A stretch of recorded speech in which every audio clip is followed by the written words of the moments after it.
Lightning cut across the midnight sky, and thunder rattled the glass panes of Wesley Donovan's living room. He jolted awake on the couch, heart pounding. Outside, rain pelted the patio, echoing like a barrage of bullets on the pool's surface. The tension in the air felt almost electric, like it carried secrets no one dared to speak aloud. His phone vibrated furiously on the coffee table. He glanced at the screen. Tristan Ford. Tristan never called this late unless something was seriously wrong. "Tristan," Wesley answered, voice catching in his throat. He could barely hear over the pounding rain. "Wes, sorry to wake you," Tristan said, sounding out of breath. "Something's going down at Layla's place. One of the neighbors called in a disturbance. It's Marcus. He's threatening Michael. The officers on scene say the kid's terrified." Wesley shot off the couch so fast he nearly overturned the coffee mug he'd left on the floor. He pressed the phone to his ear, fighting the urge to swear under his breath. "Threatening Michael," he echoed, adrenaline spiking. "Yeah, we're not sure of the exact situation," Tristan continued, "but you need to get here now. Michael's your son, so it's better if you come and calm him down." Wesley could already taste the acidic fear gripping his stomach. He snatched his car keys and bolted out the door, hardly bothering to lock up. Outside, sheets of rain drenched him instantly, the storm overhead roaring like it had its own fury to unleash. He drove with white-knuckled intensity through flooded streets. Memories swirled in his mind. Michael's shy smile on the last weekend they'd spent together. The boy's excited voice describing a new game he wanted to show Dad. Now that same boy was in danger, and Wesley felt every inch of helplessness pinch his heart. At a red light, he pressed the heel of his hand against his forehead, ignoring how the wipers could barely keep the windshield clear. On nights like these, he used to be home reading Michael a bedtime story before everything fell apart. Before his second marriage to Layla had crumbled under the weight of broken trust and a man named Marcus Bennett entering the picture. He pulled up to Layla's house in record time, tires skidding on slick asphalt. 2 patrol cars with flashing lights lined the curb. Tristan, clad in a soaked windbreaker, waved him over. "Thanks for coming," Tristan said, voice tense. Marcus was shouting at Michael, but by the time we got here, it was more of a standoff. "Where's Michael?" Wesley asked, eyes sweeping across the yard. "Inside. He's scared. Layla's trying to keep him calm," Tristan explained. "Marcus is out in the front yard yelling about how no one has the right to take his family." Wesley's breath caught. "His family," he repeated bitterly. No, that was Wesley's son in there, and if Marcus had laid a finger on Michael. Wesley clenched his fists, trying to steady himself. Without waiting for permission, he hustled through the open doorway. The living room lights flickered, half the house plunged in a dim gloom. Rain dripped from his jacket, forming puddles on the hardwood floor. In a corner, Layla Bennett crouched next to Michael, who was wrapped in a blanket. The boy's tear-streaked cheeks and trembling shoulders cut Wesley to the core. "Dad!" Michael's voice wobbled as he scrambled upright, eyes wide with relief. Wesley knelt, pulling him into a fierce hug. "I'm here," he managed, his own voice sounding foreign to his ears. Layla stood, her gaze flitting anxiously between Wesley and the door. She looked as if she hadn't slept in days. Mascara smudged beneath her eyes, and her blouse was damp from the storm or tears Wesley couldn't tell. "Marcus lost his temper," she said shakily.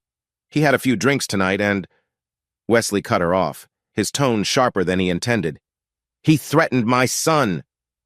Before she could respond, the front window rattled as Marcus stomped onto the porch, cursing at the officers stationed outside. Tristan stepped in, trying to defuse the situation, but Wesley could hear every venomous word Marcus spewed. "I don't care who that kid's real father is," Marcus shouted. "This is my house now." Wesley's jaw tightened. He gently released Michael and started toward the doorway. Layla caught his arm, desperation flickering in her eyes. "Don't," she whispered. "Please, let the cops handle him." The swirl of conflicting emotions battered Wesley's mind. Rage at Marcus, guilt that maybe he hadn't protected Michael enough, and a deep sorrow for how everything had collapsed. He forced himself to stand still, feeling the storm's thunder echo the storm inside his chest. Tristan re-entered, raising a hand to keep Wesley from lunging. "We're talking to Marcus," Tristan said, voice calmer now. "But it's a mess. He's not backing down. You might want to get Michael out of here for tonight. Michael clung to Wesley's pant leg.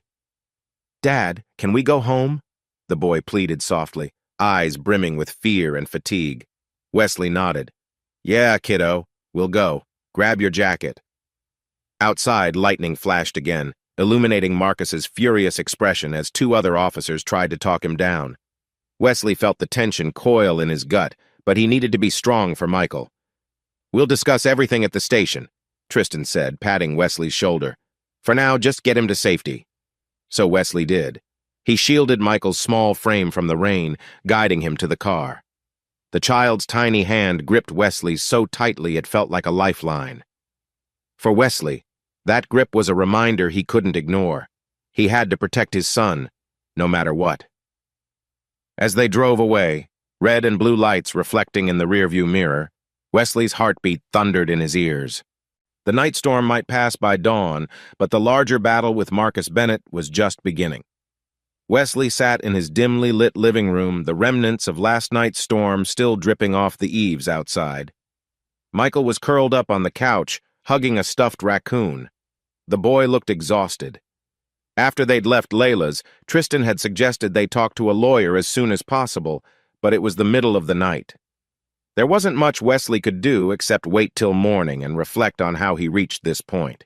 He closed his eyes and let the memories tumble free. 5 years ago, he had been married to Fiona Donovan, his college sweetheart.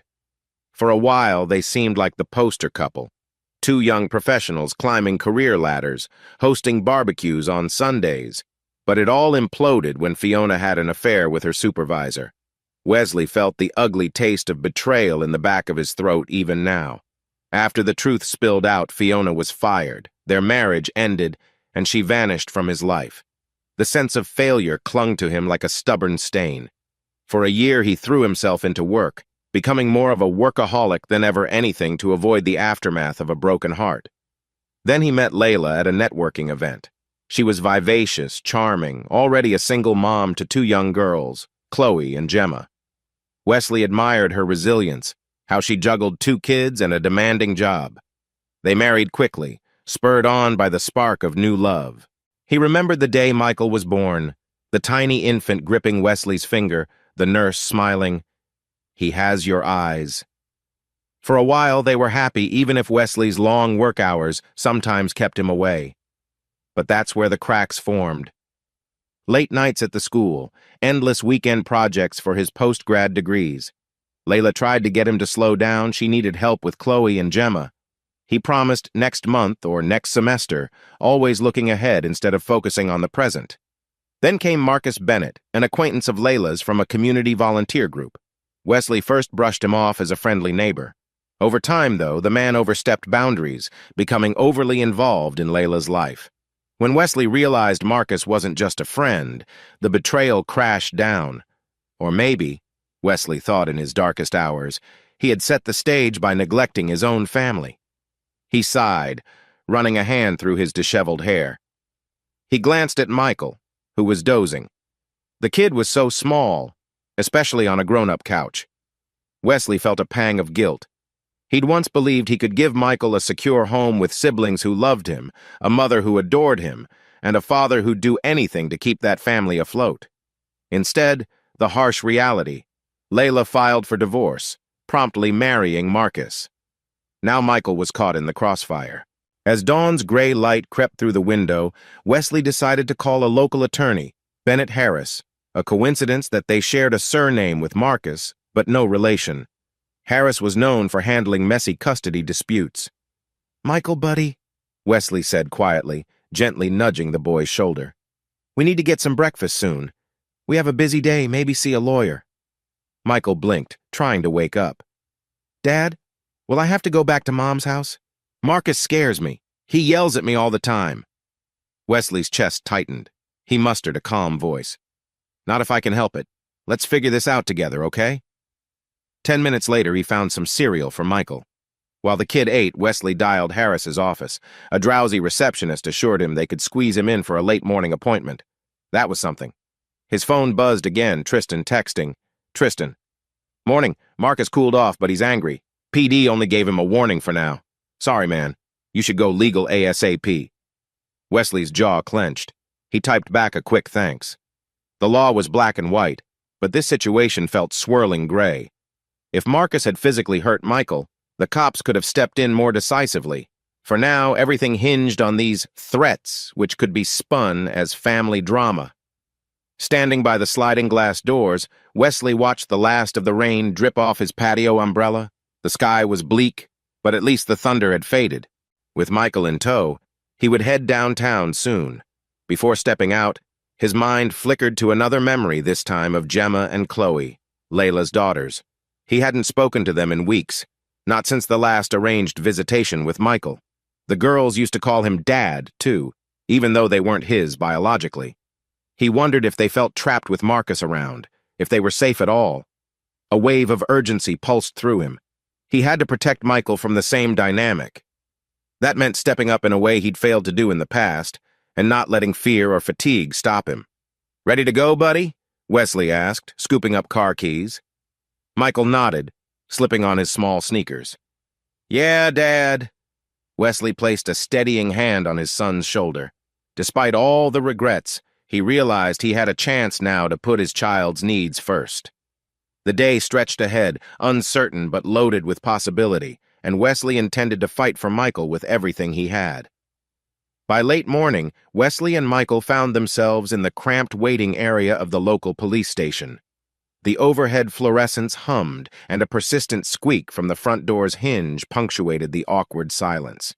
They'd just come from meeting the lawyer, Bennett Harris, who advised them to reaffirm the existing custody agreement. Wesley had official paperwork stating he could have Michael on the first and third weekends of every month, plus certain holidays. Now, though, that arrangement felt fragile. Tristan waved them over from behind a waist-high metal gate.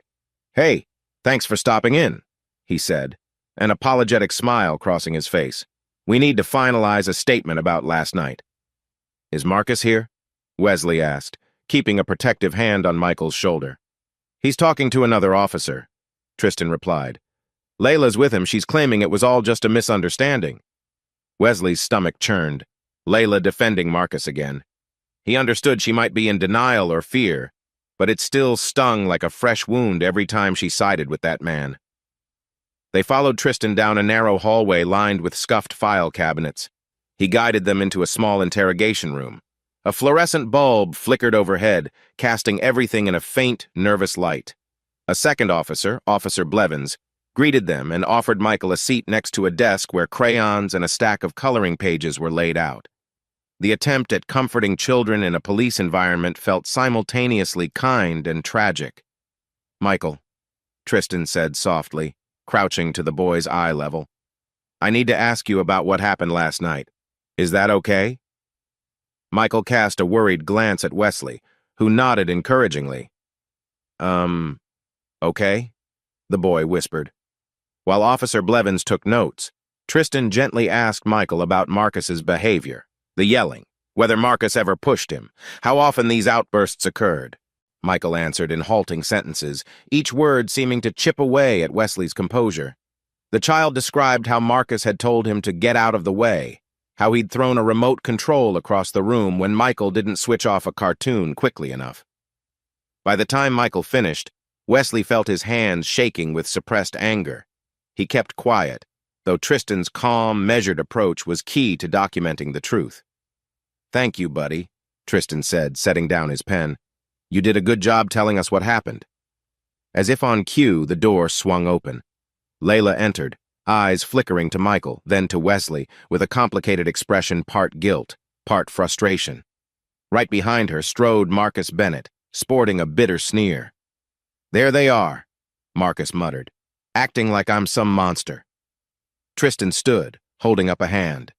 "Mr. Bennett, let's keep this civil," Marcus snorted. "Civil? Don't talk to me about civil when this guy," he jabbed a thumb at Wesley, "is prying my family apart." Wesley felt his blood pressure spike. He stepped forward. "I'm not here to fight," he said, mustering a level tone. "I'm here because you scared Michael. That's unacceptable." Layla looked torn, her gaze flicking back and forth between Wesley and Marcus. "Marcus didn't hurt Michael," she insisted, voice shaking. "It was just a bad night. He got too loud. Sure. And next time, maybe he gets too loud with his fists, Wesley retorted, unable to contain the edge in his voice. Tristan cleared his throat, stepping between them like a buffer. The child gave his statement. We're noting everything. But in order to press charges, we need more concrete evidence of physical harm or direct threats. Right now, it's borderline. Frustration radiated through Wesley. The system always felt this way, reliant on technicalities. Meanwhile, the emotional damage done to a child seemed a side note, easily dismissed unless it crossed a legal threshold. Marcus has every right to see his wife and stepchildren, Officer Blevins chimed in carefully. But we'd advise you all to follow the custody agreement for Michael. That means if Wesley has the legal right to pick up Michael certain weekends, it must be honored. Marcus let out a harsh laugh. Paperwork, lawyers, that's all you people care about, right? Wesley glared, but Tristan placed a firm hand on Marcus's shoulder to keep him from getting closer. Layla's eyes brimmed with tears.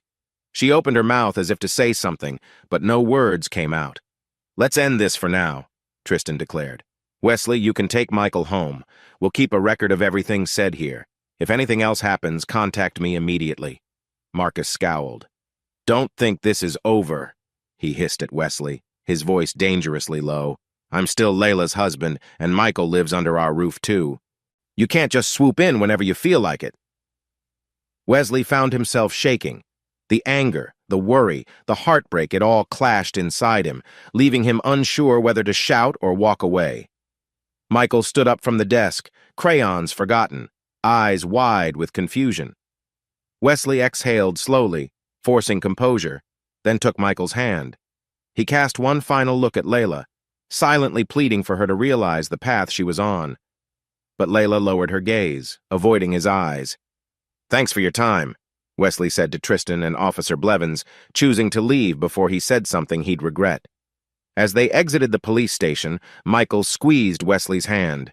Outside, the midday sun was warm, a stark contrast to the tension inside. Dad, Michael ventured softly, when can I see Chloe and Gemma? Wesley wished he had a confident answer. Soon, he said gently. As soon as we figure all this out. For now, the thick knot of dread refused to loosen in Wesley's stomach. All he had was a battered custody agreement, a traumatized child, and a simmering conflict with Marcus that threatened to boil over at any moment. Late afternoon light slanted across Wesley's living room, revealing dust motes floating in the quiet air. Michael sat cross-legged on the rug, painting a goofy dinosaur on a sketch pad. He seemed calmer than he had at the station, but Wesley knew it was the fragile calm of a child trying to keep nightmares at bay. Wesley's phone rested on the coffee table, waiting for Chloe or Gemma to return his calls. After leaving the station, he'd tried to reach Layla's daughters, wanting to see if they were okay. No answer yet. He sighed, glancing around his space and open floor plan, wide windows overlooking his small backyard with a pool. It used to feel like his sanctuary. Now every inch of it reminded him how alone he was trying to protect Michael from a storm that might only intensify. Dad, is Marcus going to come here?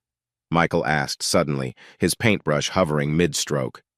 Wesley shook his head. He can't just show up uninvited, he answered, voice steadier than he felt.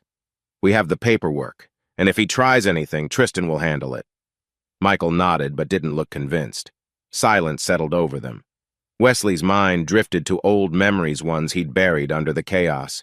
Scenes of him playing catch with Michael in the backyard, of Chloe and Gemma squealing around the pool, Layla laughing at some inside joke.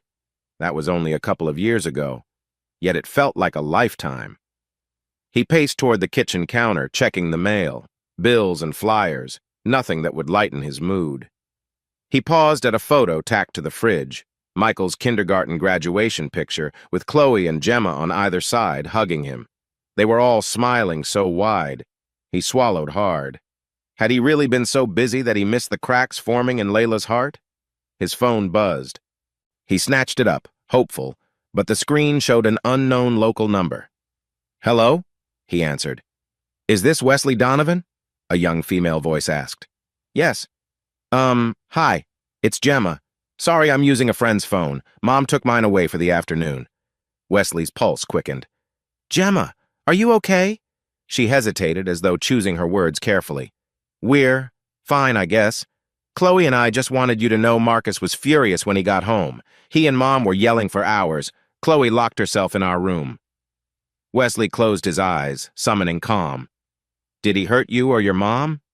No, not physically. He screams a lot, she replied, voice trembling.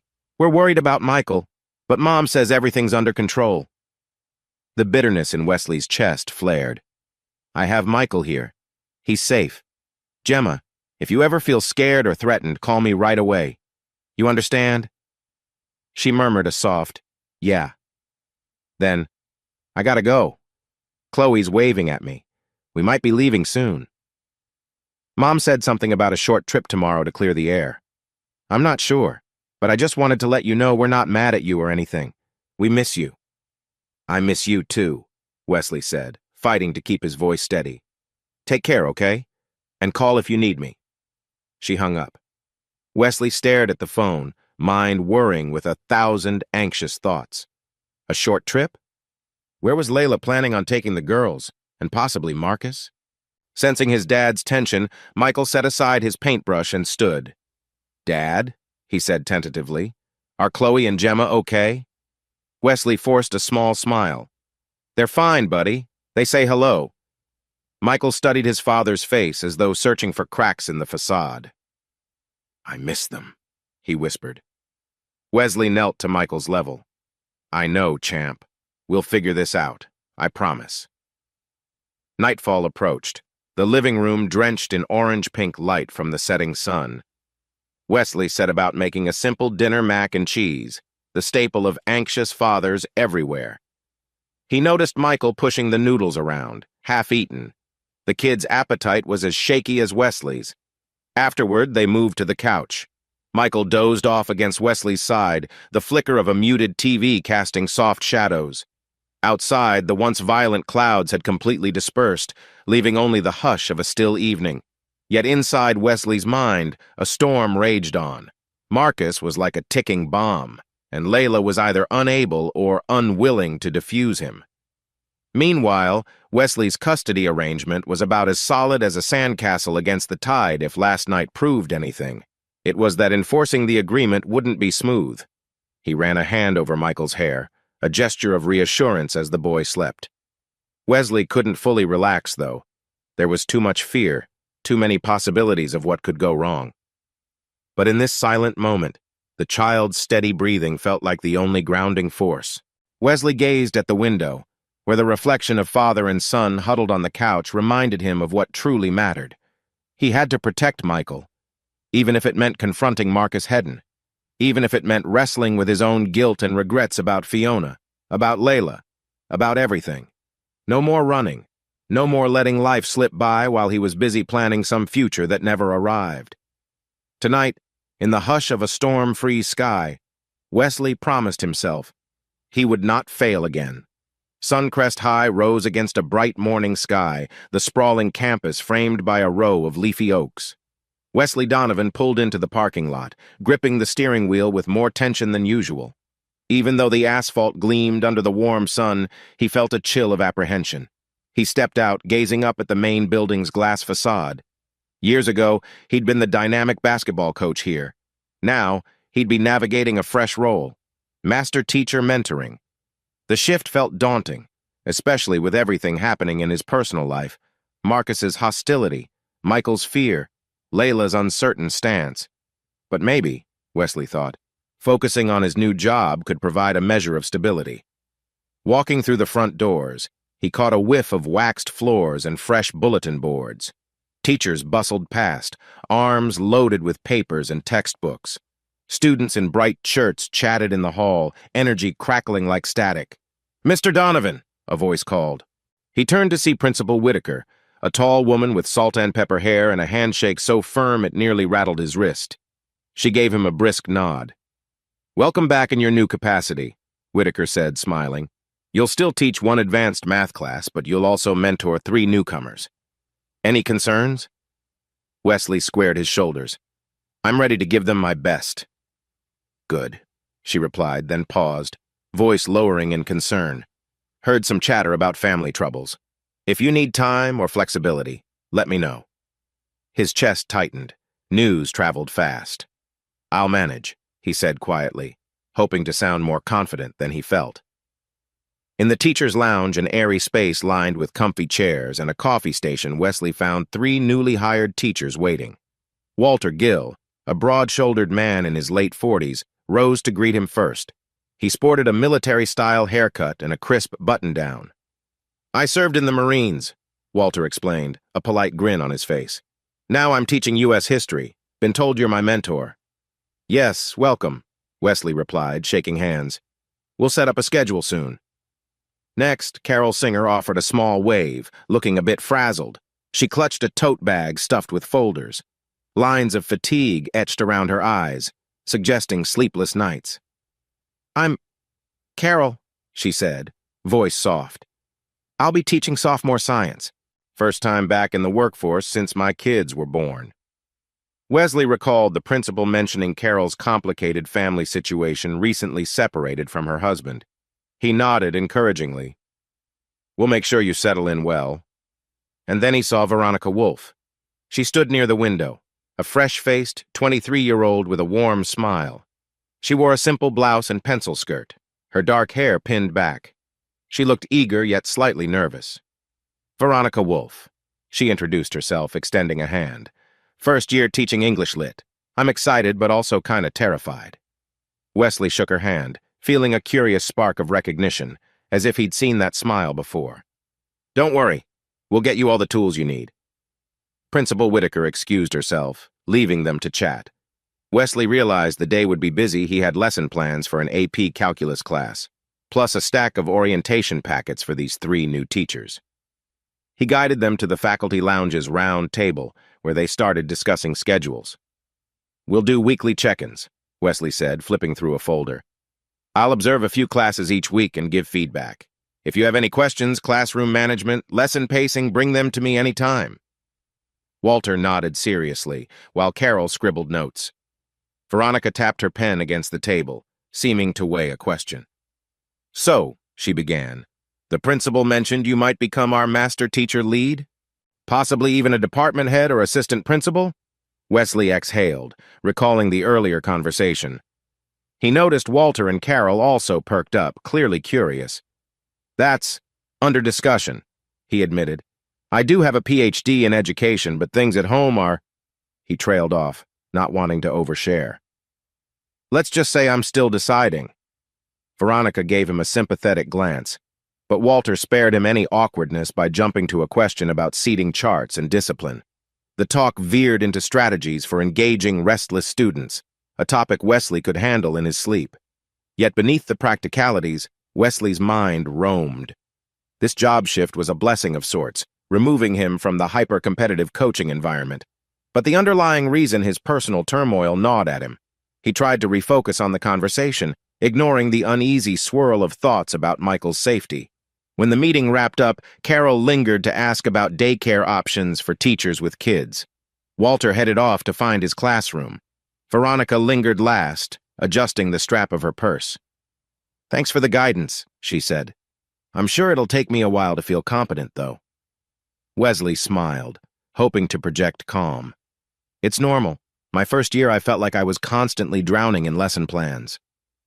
Yeah, that's how it feels, she said with a half-laugh. Then her eyes flickered with genuine concern.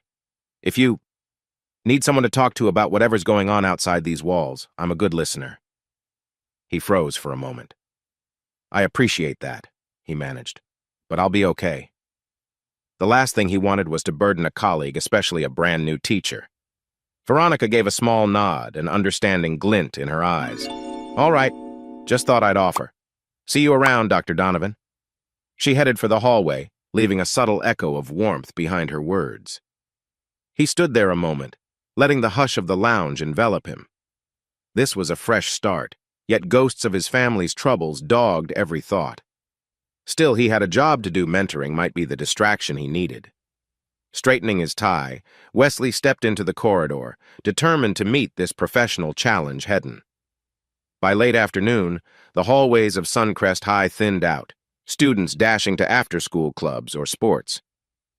Wesley finished a conference with Principal Whitaker, pinned a few notes on the staff board, and stepped into the crisp, fall air outside the main doors. A light breeze tugged at his shirt sleeves. He spotted Walter Gill and Carol Singer near the parking lot, both looking drained. Carol waved him over. "Wesley," she called, "we're going for a quick coffee at Book Nook Cafe. Want to join?" He hesitated Michael might need him. But Tristan had promised to watch Michael for a couple of hours so Wesley could handle orientation tasks. Maybe a break was warranted. "Sure," Wesley replied. "I'll drive behind you." They caravanned to a small strip mall across the street, the cafe's neon sign glowing in the window. Inside, the walls were lined with used books, mismatched chairs, and the rich scent of espresso. As they stood in line, Veronica Wolf breezed in, backpack slung over her shoulder. A grin lit her face when she saw them. "Hey," she greeted, adjusting a stray lock of hair. "I heard rumors of coffee. Mind if I join?" Walter chuckled. "The more, the merrier. We can trade war stories about day one." They found a cozy table for four, each with steaming mugs in hand, lattes for Carol and Veronica, black coffee for Walter, and Wesley's cappuccino. For a moment, they sipped in comfortable silence, letting the day's tension melt away. "You guys ready for tomorrow's chaos?" Carol asked, tapping a stirring stick nervously. "I have labs to set up. I barely know where the science supply closet is." Walter gave a good-natured shrug. "I'm still adjusting to high school after the Marines. Civilians can be scarier than boot camp sometimes." Laughter rippled around the table. Wesley relaxed, grateful to share in this camaraderie. He hadn't had teacher friends in a while. He'd been too swamped with coaching, personal crises, or both. "So, Dr. Donovan," Veronica said teasingly, "tell us more about that mysterious late-night phone call. Carol mentioned something about a disturbance. Are you okay?" Wesley's smile faded a notch. He could sense Carol's concerned expression, too. He took a measured breath. He didn't want to lie, but he also didn't want to spill every detail about Marcus and Michael. "It was a family situation," he said carefully. "My ex-wife's husband was causing trouble and my son got scared." Carol frowned with empathy. "That sounds tough." "It's under control, I hope," Wesley added, wishing his voice sounded more certain. "Thankfully, I have a good friend on the police force." He sipped his cappuccino, the foam a welcome distraction. Something in Veronica's gaze told him she sensed the deeper layers he wasn't sharing. Still, she simply nodded and changed the subject to a question about grading rubrics. They chatted about lesson planning, discipline strategies, and the quirks of Suncrest's student culture. Carol confessed she was fighting off personal issues her divorce was pending, and she worried about her own two kids. Walter mentioned feeling a bit out of place, transitioning from a rigid military setting to a classroom of teenagers who tested boundaries. At one point, Carol rose to answer a phone call, leaving Veronica, Walter, and Wesley at the table. Walter leaned back, arms crossed contemplatively. "I'm noticing something about this staff," he said. "A lot of us have baggage. Maybe that's normal for teachers. Everyone's juggling something." Wesley couldn't help but chuckle softly. "Could be. The key is not letting it sink us." Veronica studied Wesley, her latte untouched for a moment. "If you need a listening ear," she said softly, echoing her earlier offer, "I have a decent track record as the mom friend in my college group. No pressure, though." He appreciated her kindness, but an odd pang of guilt twinged within him. She was so young, with her own life to navigate. He forced a casual smile. "Thanks," he replied. "Maybe I'll take you up on that sometime."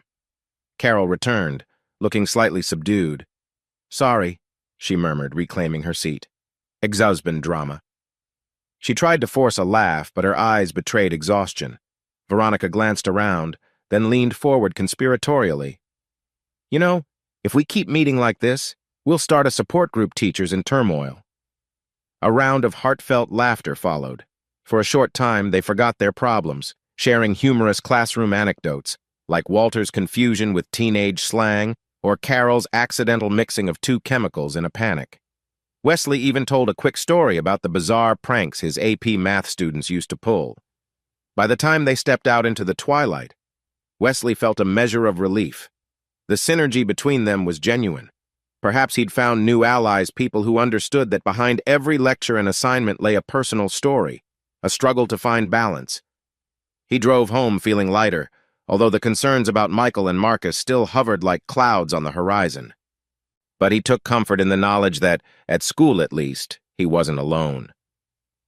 The next afternoon, Carol Singer found Wesley in the copy room, wrestling with a jammed machine that beeped in protest. Papers were half ejected, crumpled like confetti. "Need a hand?" Carol asked timidly. He stepped aside. "Sure, but I think it's a lost cause." Carol carefully tugged at the stuck paper, freeing it with surprising ease. She offered a wobbly grin, but her eyes looked red, as if she'd been crying recently. I appreciate the coffee talk yesterday," she murmured. "I wanted to let you know my husband officially filed for divorce this morning." Wesley's heart pinched with sympathy. "I'm sorry, Carol." She shrugged, eyes downcast. "He's accusing me of neglecting the kids, says I'm too focused on my new job." Her voice broke slightly. "But I need this job to stand on my own 2 feet." Wesley opened his mouth to respond when Veronica Wolf slipped in, carrying a stack of novels for her English class. She frowned at Carol's tear-stained cheeks. "What's going on?" Veronica asked, setting her books aside. Carol swallowed, her composure unraveling. "I can't handle all of this. Lesson plans, labs, custody battles, I'm drowning." Wesley exchanged a worried glance with Veronica. As the copy machine beeped again, Carol trembled, tears spilling over. She looked around anxiously, clearly not wanting an audience, but the 3 of them were alone for now. "How about we go somewhere quieter?" Wesley suggested gently. They ducked into a nearby supply closet, cramped but private, smelling of poster paint and markers. Carol took a shaky breath, shoulders slumping. "I'm sorry," she said, voice watery. "This is so unprofessional. I don't have many people to talk to.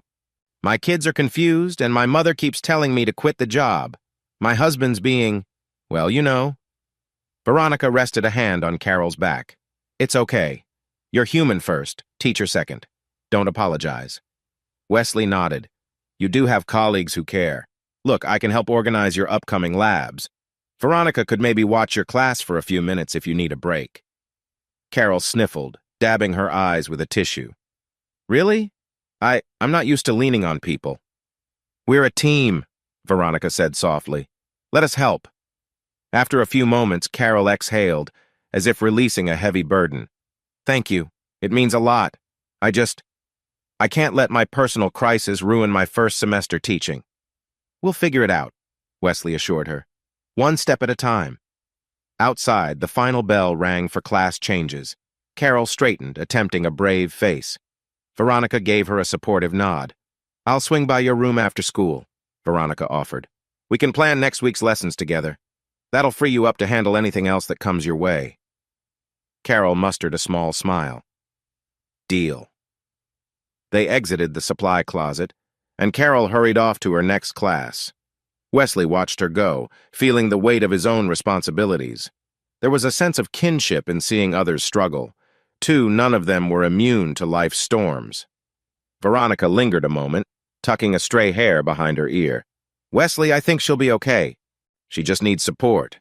Same as anyone with a messy personal life." He nodded. "I'm glad we can help her. Speaking of messy personal lives, Marcus is still fighting me at every turn. I have to prep for potential legal drama, but that's not your problem." "I'm your colleague," Veronica said with a hint of warmth. "And I consider you a friend, so yeah, it kind of is my problem if you're hurting. Just don't shut people out." Wesley swallowed an unexpected lump in his throat. He was reminded again of how kind Veronica was, how easily she empathized. "Thank you," he said quietly. "I'll keep that in mind." They parted ways, each heading to their classrooms. In the hallway, Wesley passed a row of lockers. Students bustled with after-school chatter, but his mind replayed Carol's distressed face. He couldn't shake the feeling that they all stood on fragile ground: Carol's divorce, his custody battle with Marcus, Veronica's unknown past heartbreak. Yet maybe, by uniting, they could hold each other up. Saturday morning arrived with a pale sun rising over Wesley's modest suburban home. He stood in the living room, lost in thought as he stared at scattered boxes of old teaching materials. Michael was at Tristan's place for a sleepover Tristan had insisted, giving Wesley time to sort out your new gig. But the real reason might be Tristan's desire to keep Michael safe from any surprise moves by Marcus. Wesley tossed a stack of outdated lesson plans into a recycling bin. The front doorbell chimed, startling him. He walked over, half expecting Tristan or maybe Carol, but was greeted by Veronica Wolf holding a box of donuts. "Morning," she said, her smile bright despite the fact it was barely 9 a.m. "I texted, but maybe you were busy?" She held up the donuts. "I brought these as a bribe. Heard you're reorganizing your place." He blinked, momentarily speechless. Yeah. I guess I missed your text. Sorry." She shrugged. "No problem. I remembered you said you had 1,000,000 old files to go through, so figured I'd help, if that's okay." Wesley's heart warmed at the gesture. A part of him felt uneasy letting a very new colleague, see his personal space, but the other part of him welcomed the companionship. "Sure, come on in." Inside, Veronica's gaze swept around, taking in the half-packed boxes, the disorganized living room. She set the donut box on a side table, peeling off her light jacket to reveal a casual shirt and jeans. Her attire was a reminder that they weren't in a formal school setting now. "So," she said, hands on her hips, "which pile do we tackle first?" They got to work sorting old syllabi, discarding duplicates, labeling binders. Occasionally, Veronica would pick up an odd item like an old whistle from Wesley's coaching days and grin curiously. "You were a basketball coach?" she asked, twirling the whistle's cord. "Yeah, for about 5 years. I gave it up recently." "Why?" Wesley paused, setting down a box of geometry textbooks. "It's complicated. Family stuff, plus I wanted to focus on teaching. Coaching took me away from home a lot." Veronica nodded, and the conversation drifted to safer ground like the differences between coaching teenagers in sports and teaching them literature or math. At one point, they collided trying to move a heavy box, momentarily pressed together. A flush tinted Veronica's cheeks. Wesley felt his pulse quicken. He quickly slid aside, though neither seemed to mind the brief closeness. By midday, they'd made surprising progress. They flopped onto the couch, breathless from lugging boxes, the donut box now half empty on the coffee table. A gentle breeze drifted in from an open window, carrying the faint smell of freshly cut grass. "Thanks for the help," Wesley said, exhaling. "I owe you lunch for sure." She grinned. "I won't refuse pizza if you have some local place in mind. There's a pizzeria a couple blocks down Tony's. Best slices around." They bantered easily, like old friends. Wesley found himself enjoying the casual vibe, the way Veronica asked thoughtful questions about his teaching style, or how she described her own passion for Shakespeare. In the corner of his mind, though, he felt a faint twinge of guilt. Should he be this comfortable, given all the chaos in his personal life? As early afternoon sunlight streamed in, Veronica yawned, propping a throw pillow behind her. "Mind if I close my eyes a sec? I stayed up grading practice essays." "Go for it," Wesley replied, standing to grab waters from the kitchen. He returned to find her dozing softly, head resting at a gentle angle. A pang of protectiveness rippled through him. She'd shown him kindness he wasn't sure he deserved. For a moment he stood there, half lost in thought. Then he carefully draped a light blanket over her like a quiet gesture of gratitude. Memories of his own complicated relationships surfaced: Fiona's betrayal, Layla's drifting. Part of him feared forging new bonds. Yet the peaceful sight of Veronica fast asleep hinted that maybe not every connection was doomed. She stirred after a few minutes, blinking awake.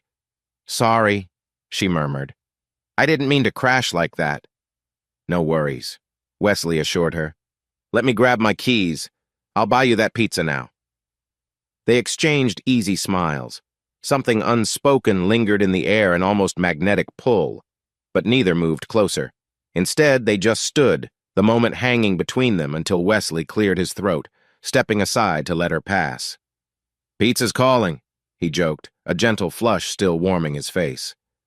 And so they left, heading for Tony's, letting the comfortable small talk carry them out the door. Outside, the day was bright and hopeful. As they walked, Wesley thought, for the first time in a while, that maybe not all storms lead to destruction. Some could clear the air for new beginnings. The Monday sky stretched cloudless above Suncrest Elementary, where Michael Donovan attended first grade. Wesley pulled into the front parking lot earlier than usual.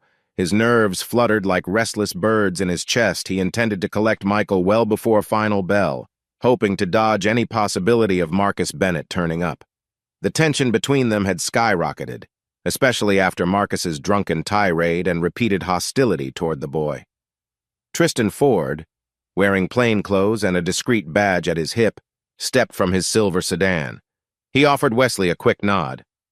"Morning," he said quietly. "I spoke with the school office. They're expecting you. Any sign of Marcus yet?" Wesley scanned the small lot. Parents arriving in SUVs, a few staff members chatting near the entrance. No sign of Marcus's familiar dark sedan. "Nothing. Let's keep it that way." He exhaled, sliding out of his car and gathering his paperwork custody agreement in a neat folder. He'd brought it just in case. The morning sun glinted off the glass doors of the school's lobby, giving the scene an almost cheerful glow, which clashed with Wesley's apprehension. "Ready?" Tristan asked, moving by his side. Wesley nodded. They entered a reception area with child-made posters pinned everywhere. Bright paintings of autumn leaves, crayons, scrawls of pumpkins. An administrative assistant recognized Wesley and buzzed them inside. "Mr. Donovan," she greeted, polite but firm. "Everything is set. Michael's teacher has him ready." Before Wesley could respond, a shrill voice erupted from behind. "You can't just take my stepson without telling me." The distinctive tone made Wesley's stomach clench. Marcus had arrived after all. He whirled around to find Marcus storming in, face flushed with fury. Tristan instantly stepped forward, a protective barrier. "Marcus!" Tristan warned, voice low. "Back off." Marcus's eyes flared. "I have every right to see Michael." Layla said. Wesley brandished the folder. "This says otherwise. Today is my day. My weekend extends to Monday because it's a holiday weekend," he said, struggling to keep his voice even. Marcus spat on the floor, ignoring the shocked look from the receptionist. "I'm sick of you parading your paperwork. He's my family now." A faint sheen of sweat broke out along Wesley's temple. He noticed a small crowd gathering in the lobby, teachers on break, a couple of parents. This was the last thing he wanted, a public confrontation. Tristan discreetly showed his badge. "Sir, you're causing a disturbance. You need to leave." Marcus let out a bitter laugh. "What are you, some rent-a-cop?" Several gasps. One woman clutching her purse backed away, alarmed. Tristan's jaw tightened, but he stayed calm. "I'm an off-duty officer and a friend of Wesley's. Please step aside." Behind them, the office door creaked open and Michael appeared, clutching a small backpack. His eyes widened in fear at the sight of Marcus raging. "Dad?" Michael's voice wavered. Wesley forced a reassuring smile. "It's all right, buddy. We're going home." Marcus lurched forward, pointing a finger. "You're kidnapping him." Tristan blocked him with a steady arm. "That's enough, Marcus. We'll call uniform backup if you don't stand down." Marcus glared, but the threat seemed to penetrate his anger. With a final scowl, he spun around and stormed out, slamming the lobby door so hard the glass rattled. A beat of silence. Wesley exhaled, heart thudding. "Let's go," Tristan muttered, "before he comes back with round two." Wesley gently took Michael's hand. The boy looked scared but relieved. They left the building, Tristan scanning the perimeter. Marcus's car was already gone, leaving behind a tangible aura of hostility. As they approached Wesley's vehicle, another presence caught his eye, Veronica Wolf, leaning against her small hatchback parked a few rows away. She must have arrived for some teacher's errand in the elementary campus, or maybe a district meeting. Her eyes widened with concern when she spotted Michael clinging to Wesley's arm. "Everything okay?" she asked, stepping closer. Michael, shy yet curious, peered at her. "Hi, Miss Veronica," he mumbled. He recognized her from the brief times he'd seen her at Wesley's place. Wesley managed a tired grin. Marcus made a scene, but Tristan helped calm it down. "We're fine." Veronica reached out a comforting hand to Michael's shoulder. "I'm glad you're safe." Then she gave Wesley a soft, concerned look. You sure you're okay? He nodded. Tristan cleared his throat. I'll escort you two out of the lot. Marcus might still be lurking nearby. Wesley exchanged a grateful glance with Veronica. Thanks. I'll call you later. She nodded, stepping back as Wesley ushered Michael into his sedan. The tension lingered, but at least they were free for now. As Wesley drove away, he couldn't shake the eerie feeling that Marcus's rage was only growing, and this would not be the last confrontation. Late afternoon sunlight draped over Wesley's single-story home, creating a gentle warmth on the front porch. Inside, Michael clutched a stack of drawings he'd made at school, eager to show them off. In the kitchen, Wesley poured a couple of juice glasses, trying to maintain a calm facade despite the lingering adrenaline from the morning showdown. Hey, buddy, Wesley said. You want to put those pictures on the fridge? Michael nodded, rummaging in a drawer for magnets. When the doorbell rang, Wesley tensed. For a split second, fear spiked. Was Marcus back? He exhaled relief upon opening the door to find Veronica Wolf, casual in jeans and a pastel sweater. She held a small potted plant purple basil, from the looks of it. Hope I'm not barging in, Veronica said lightly. I brought you this. It's good for cooking, apparently. She lifted the plant in a half-shrug. Figured you could use something. Fresh. Wesley's lips curved into a grateful smile. Thanks. Come in. Michael's in the kitchen. She followed him, noticing the cozy layout, soft lighting, kid-friendly clutter. Michael glanced up from the fridge where he was arranging his artwork. He recognized her from earlier and brightened. Miss Veronica, he chirped, more enthusiastic this time. Hey there, artist, Veronica teased, pointing at the colorful drawings. Those are awesome. You're really good with crayons. He grinned shyly, returning to his task. Wesley placed the basil on the counter and gestured for Veronica to take a seat at the small dining table. Everything calm now? She asked softly. Wesley shrugged. For the moment. Marcus took off, but I'm half expecting drama at any second. Veronica's gaze flicked to Michael, who was only half listening, absorbed in decorating the fridge door. She lowered her voice. Has Layla said anything about reining him in? Layla's caught in the middle, he replied. She called me this afternoon, insisted she can handle Marcus, but I'm not so sure. He paused, exhaling. Anyway, I appreciate you checking on us. Of course, she said, her tone gentle. Then she turned to Michael. You want me to see those drawings up close? Michael nodded eagerly, and she joined him at the fridge. He pointed out a crudely drawn dinosaur, scribbled in green with enormous teeth. Veronica admired it like it was a masterpiece. The scene felt almost domestic in a way that tugged at Wesley's heart. He hadn't had a peaceful moment like this in ages. But the piece cracked when the front door swung open without warning. Layla Bennett stepped inside, cheeks flushed. She wore jeans and a sweater, her hair pulled into a messy bun. Clearly, she'd come in a hurry. Wesley bristled. Layla, you can't just barge in. She waved a dismissive hand. Michael, honey, come on. I'm taking you to see your sisters. She halted mid-sentence, realizing Veronica was there. Her eyes narrowed. Oh, you've got company. Her tone held a sharp edge. Is this your new girlfriend? Michael sensed the sudden tension and sidled behind Wesley. Wesley kept his voice level. Layla, it's not your concern who I have here, and you have no right to waltz in demanding to take Michael. Today's my custody time, remember? Layla's posture stiffened. She glared at Veronica. I see. So you replaced me quickly, huh? Great role modeling, Wesley. Heat pricked Wesley's cheeks. You're one to talk. You moved on with Marcus before the ink was dry on our divorce papers. That's not, Layla started, but then took a breath, clearly trying not to escalate in front of Michael. She turned to the boy, softening her tone. Sweetheart, Chloe and Gemma want to visit you. I promised them we'd pick you up, just for a few hours. Michael glanced uncertainly at his father. Wesley studied Layla, torn. He wanted Michael to see his sisters, but also dreaded more conflict with Marcus. Before he could respond, Veronica cleared her throat gently. Mrs. Bennett, I'm Veronica Wolf. I'm a teacher at Suncrest High, though not Michael's school. Just thought I'd introduce myself since I'm, well, here. Layla's gaze flicked over Veronica, assessing.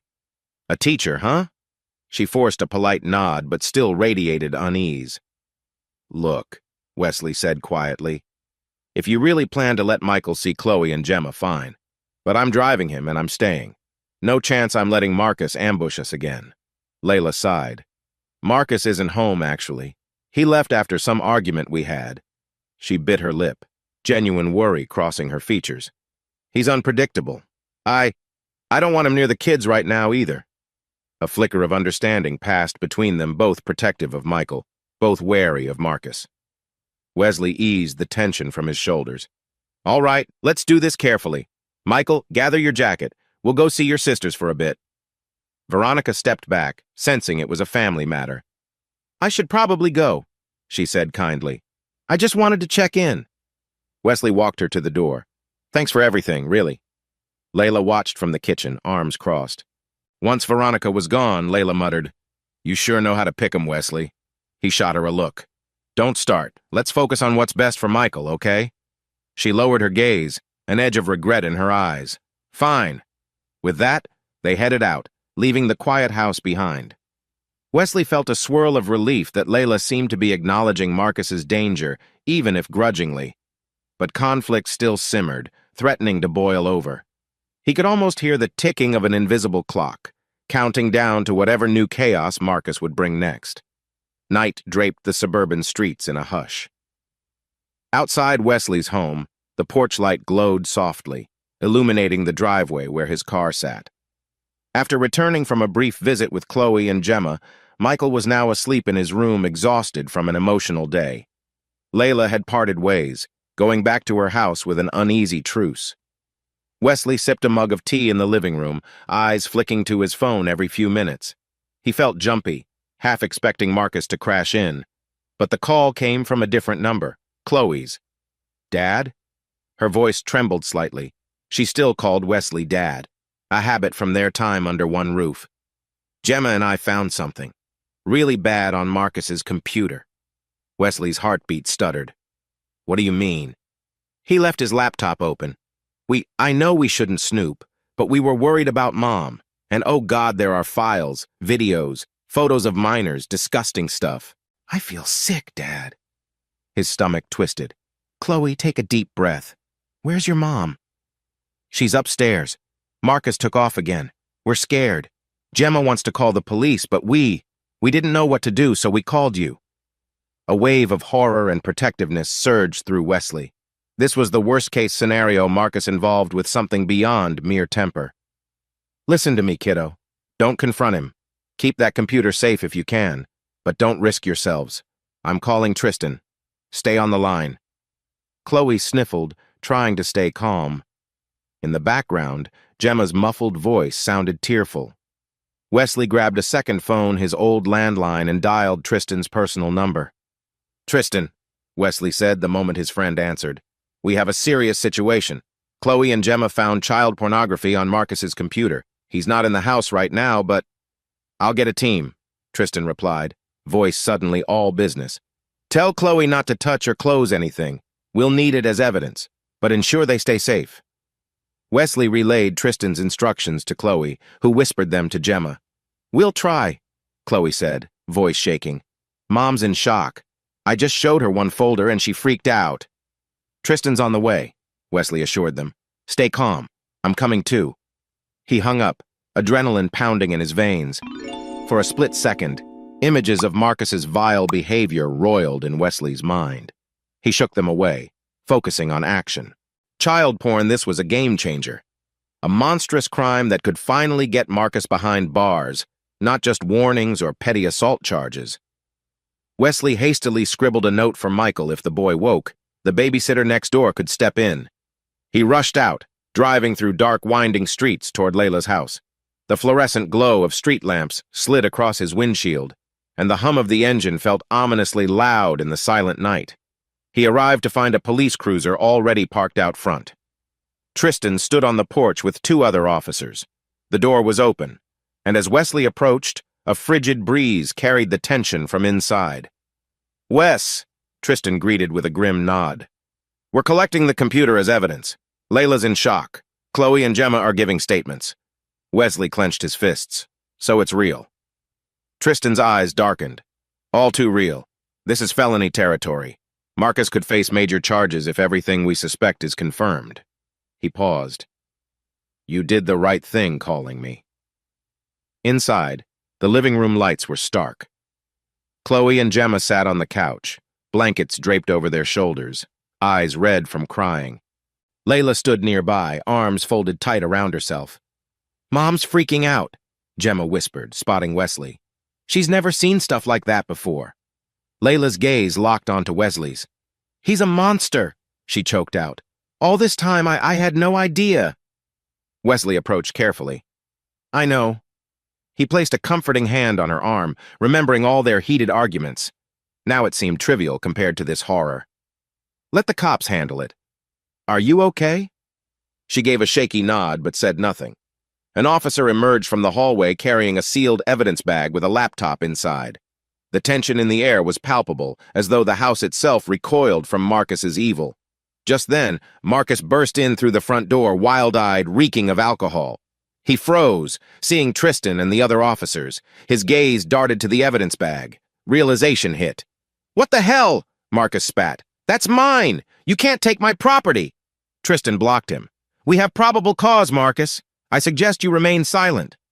Marcus shoved at Tristan's shoulder. She let you do this? Layla, you traitor! Wesley moved in front of Layla protectively. Chloe and Gemma huddled together. Another officer grabbed Marcus's arm, forcing him to step back. You're making this worse, the officer warned. Hands behind your head. Marcus sneered, eyes flicking with fury. All of you are dead to me, he growled. But he didn't resist further, perhaps knowing the cops would take him down if he did. Tristan gestured, and the second officer pulled out cuffs. Marcus was arrested on the spot under suspicion of possessing and distributing child pornography. Even as they read him his rights, he hurled curses at Wesley, at Layla, at everyone in the room. Layla slumped onto a chair, tears sliding down her face. Chloe and Gemma trembled, half relieved, half terrified. Wesley's heart pounded. He felt equal measures of horror and triumph. At last, Marcus was cornered by the law, but the emotional fallout would be devastating for them all. Wesley, Tristan said after a tense few minutes, I'll need statements from everyone, and you might want to bring Michael somewhere safe tonight. Wesley nodded, exhaling a long breath. He's home with a sitter. I'll drive over as soon as this is done. They watched as Marcus was hauled out into the cruiser, still spewing threats. The scene felt surreal, like a nightmare fading into the cold night air. Yet a semblance of relief flickered among them, Chloe and Gemma clinging to each other, Layla gripping Wesley's hand as if it were a lifeline. Marcus, the source of so much terror, was finally under arrest. The hush that followed his departure felt like the first breath after a storm. The dark hours passed in a blur. Statements, paperwork, comforting the girls. By the time Wesley left Layla's house, faint streaks of pink light crested the horizon. He returned home, checking on Michael still asleep in bed, oblivious to the upheaval that had happened overnight. Just as Wesley thought he might collapse from exhaustion, his phone buzzed. Layla again. Marcus is booked, she said, voice hollow. They're holding him without bail pending investigation. I need to get out of here with Chloe and Gemma. Everything in this house reminds me of him. Wesley understood. You can come here if you want, he offered quietly. I have space. A pause. Are you sure? He wasn't, not entirely, but he also couldn't leave them alone in that house of horrors. Yes, he said. Bring the girls. Within an hour, Layla's car pulled up. Chloe and Gemma emerged first, carrying duffel bags. Their faces were pale but determined. Layla looked like a shadow of her former self, hollow eyes, shoulders tense. Wesley guided them all inside, offering the living room couches and the spare bedroom. At that moment, Veronica Wolf arrived, bearing groceries and an uncertain expression. She'd texted, offering help after hearing the news from Tristan. Wesley was too drained to protest. I brought some basics: milk, bread, eggs, Veronica said, stepping in carefully. She noticed Chloe, Gemma, and Layla with bags. Should I come back later? Wesley shook his head. No, it's okay. They're just staying here for a bit. Layla glanced up, shame coloring her cheeks. Veronica, sorry you have to see me like this. Don't apologize, Veronica said softly. She gave a sympathetic smile to the teenagers. I'm just here to help. Chloe and Gemma mustered small smiles. They clearly remembered Veronica from the time she'd been around Wesley. Michael stumbled in, yawning and rubbing his eyes, confused by the sudden crowd. Mom? Chloe? Gemma? His sleepy voice wavered. Why is everybody here? Wesley knelt, drawing Michael close. Marcus got in trouble last night, so your mom and sisters are going to stay here for now, okay? Michael's wide eyes scanned the room, then flicked to Veronica, seeking reassurance. Is that okay? It's fine, Veronica told him softly. We'll all make it work. Despite the tension, some relief filled the atmosphere. Marcus was behind bars, at least temporarily. Layla perched on the edge of the sofa, hands wrapped around a mug of tea Veronica provided. She sent Wesley a weary, grateful glance. I was such a fool, she murmured, voice shaky. I never imagined he could be. This vile. Wesley sat next to her, not quite sure how to respond. Anger, pity, and lingering hurt mingled in his chest. Let's focus on keeping the kids safe. We can't change the past, but we can protect them now. Veronica moved to the kitchen, rummaging for a skillet and quietly starting to cook eggs. The morning sun streamed through the windows, highlighting motes of dust dancing in the air. Her presence brought a soothing calm, like a gentle caretaker stepping up when chaos loomed. Anyone hungry? She called. Gemma nodded timidly, while Chloe offered a small, tense grin. Michael perched at the dining table, coloring as if to escape the heaviness in the room. Soon, the comforting aroma of scrambled eggs and toast filled the space, a simple balm for an otherwise grim morning. Layla stared at her phone. I need to figure out legal stuff, bail hearings, maybe even file for divorce. God, what a mess. Wesley placed a hand on her shoulder. One step at a time. Tristan can connect you with a good lawyer, and I'll help if you want. A flicker of gratitude crossed her face. She nodded, tears threatening again. Then she noticed Veronica flipping eggs at the stove. The sight of Wesley's new friend in the house, cooking for the family, seemed to trigger a swirl of conflicting emotions. But all she said was, Thank you, Veronica, her voice rough. You're welcome, Veronica replied gently. As the sun climbed higher, they settled into a cautious routine. A quick shared breakfast, soft conversation punctured by worried glances. Yet a fragile sense of unity emerged, the sense that they were all in this together now. Finally, Wesley stepped outside to take a call from Tristan, who confirmed the charges against Marcus. Sensing the fresh morning air, Wesley inhaled deeply, letting the crisp breeze soothe his jangled nerves. Through the window, he glimpsed Veronica setting a plate in front of Michael, while Chloe and Gemma huddled next to their mother. Despite the shock and fear, a thought surfaced. Maybe this communal, messy arrangement was a step toward healing.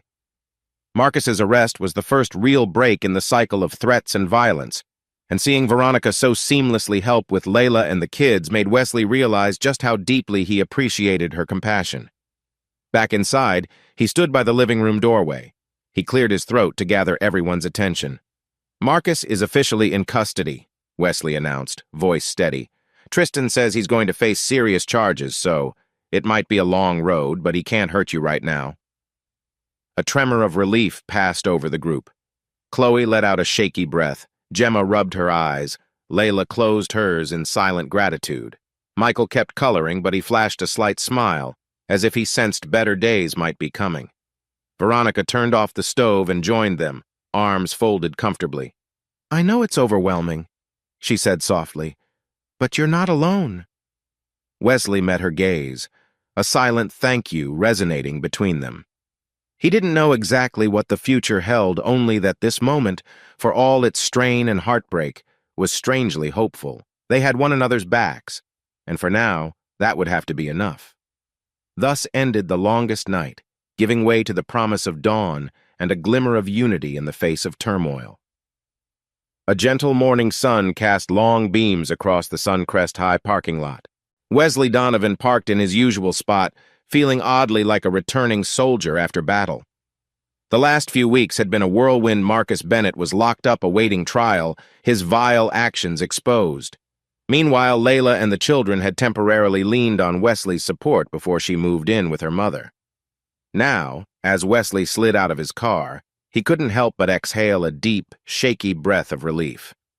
Inside the main entrance, a few students lingered at their lockers, chatting about weekend escapades. The chatter wove around Wesley like an old, familiar tune, grounding him. He wasn't the adrenaline-fueled parent fighting for custody at the moment. He was just Dr. Donovan, returning to his role as master teacher.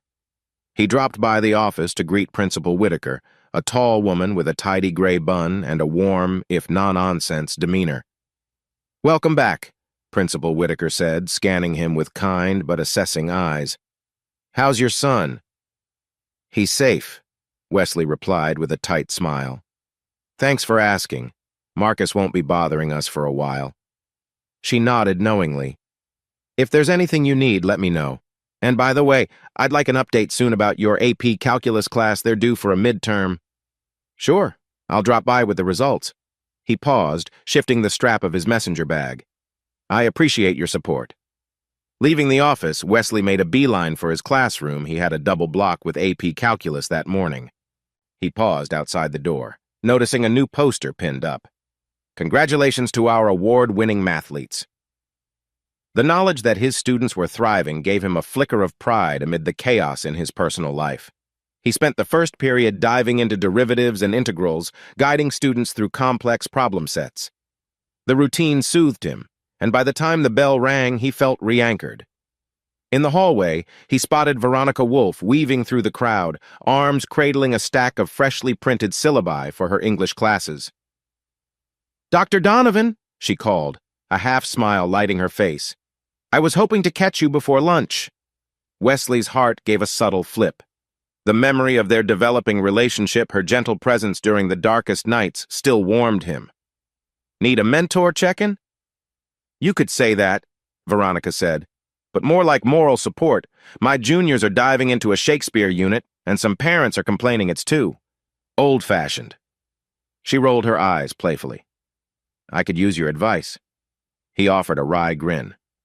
"I can relate. Some folks think calculus is an unnecessary relic." Then, voice softening, he added, "Want to talk it through over lunch?" "Absolutely," she said, her expression brightening. "I'll meet you in the staff lounge." They grabbed lunch trays and found a corner table in the staff lounge, which hummed with midday chatter. Walter Gill and Carol Singer joined them briefly, each giving Wesley a quick update. Walter was implementing a new discipline system in his history class.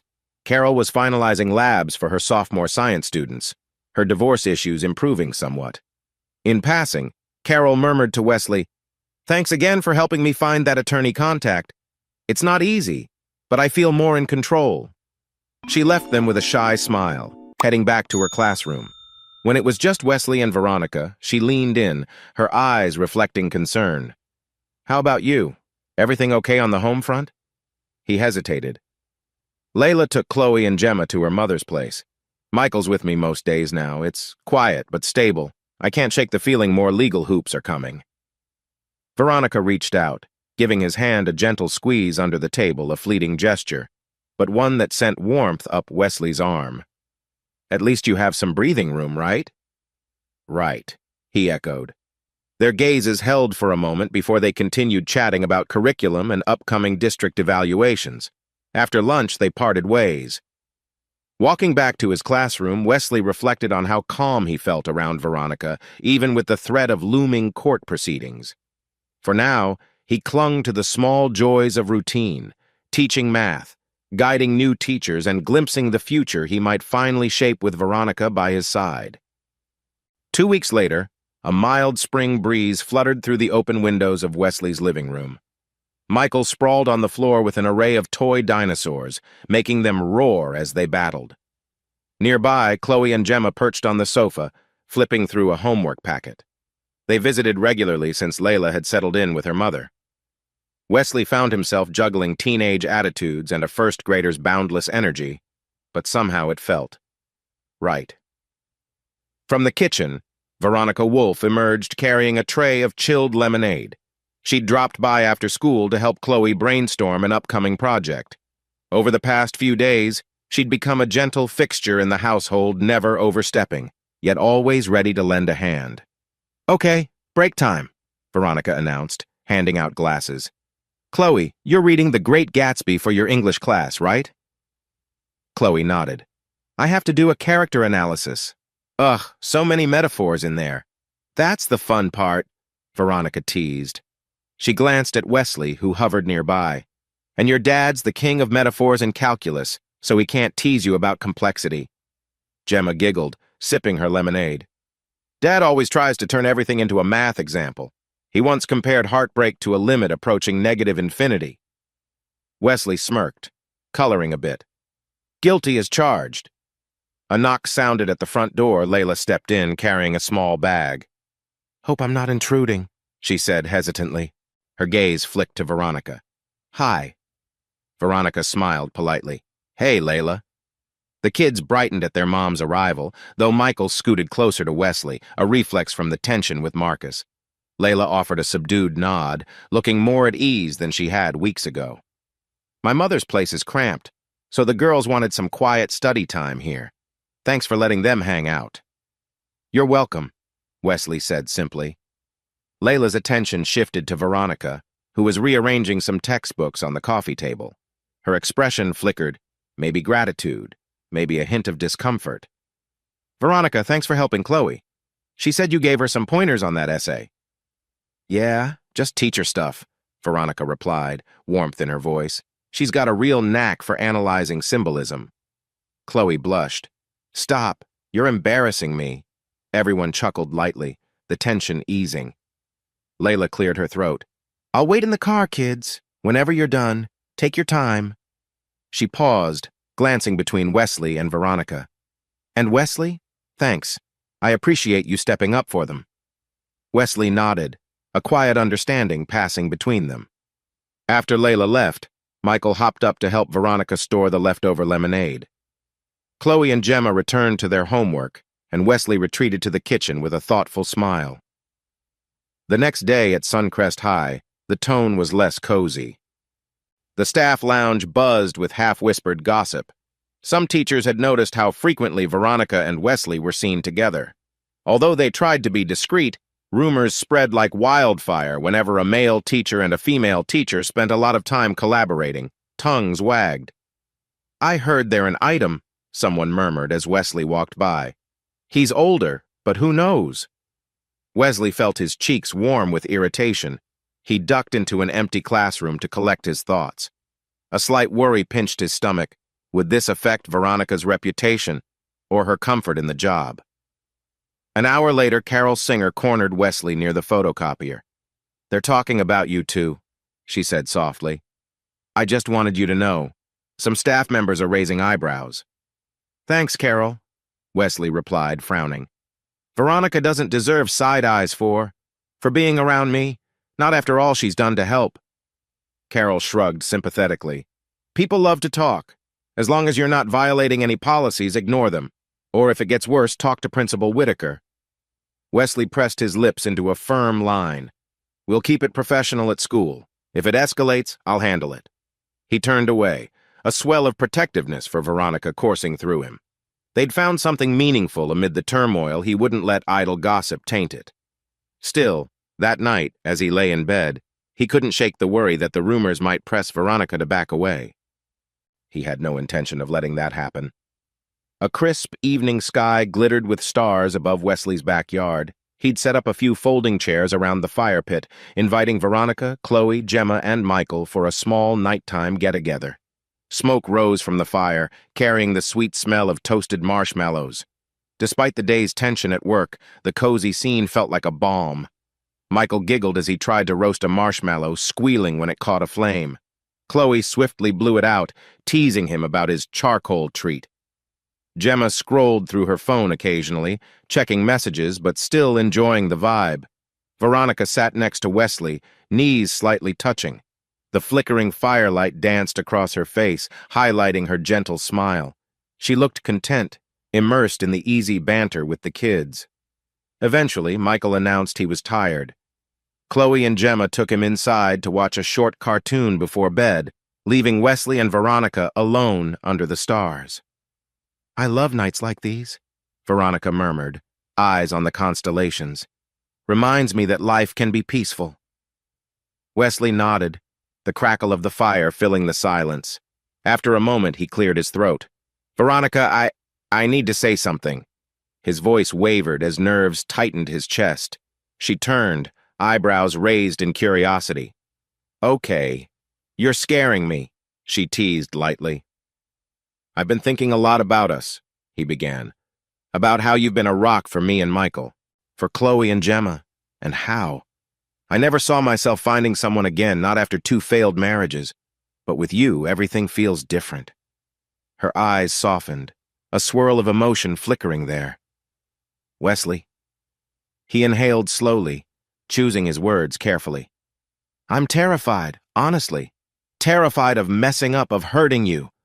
But I also can't imagine facing life's storms without you by my side. And the kids, they adore you. Even Layla, oddly enough, respects you."